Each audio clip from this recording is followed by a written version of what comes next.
નમસ્કાર, આપ જોઈ રહ્યા છો સ્પાર્ક ટુડે ન્યૂઝ। સુરત ભગવાન જગન્નાથજીની રથયાત્રાને લઈ સુરત શહેર પોલીસ એક્શન મોડમાં જોવા મળી છે। રેલવે સ્ટેશન વિસ્તારમાં ઉચ્ચ પોલીસ અધિકારીઓએ કોમ્બિંગ અને ફ્લેગ માર્ચ હાથ ધર્યો હતો। ડીસીપી, એસીપી, એસઓજી સહિત વિવિધ પોલીસ ટીમો કાર્યવાહી દરમિયાન ઉપસ્થિત રહી હતી। રથયાત્રા રૂટ પર સુરક્ષા અને ટ્રાફિક વ્યવસ્થા માટે સઘન બંદોબસ્ત ગોઠવી દેવામાં આવ્યો હતો।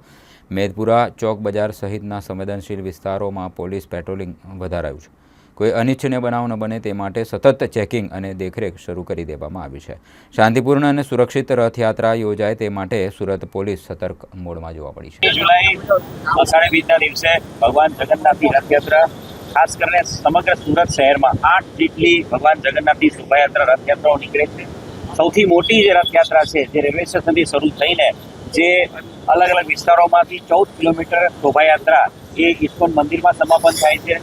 એ શોભાયાત્રા રૂટ ઉપર આજે ફૂટ પેટ્રોલિંગ અને ફ્લેગ માર્ચનું આયોજન કરવામાં આવ્યું છે। 16મી જુલાઈ અનુસંધાને જે 8 શોભાયાત્રાઓ છે, રથયાત્રાઓ છે ભગવાનની, એ તમામ ઉપર senior additional commissioner, deputy commissioner, assistant commissioner અને પોલીસ અધિકારી તમામનો બંદોબસ્ત તૈનાત કરવામાં આવ્યો છે।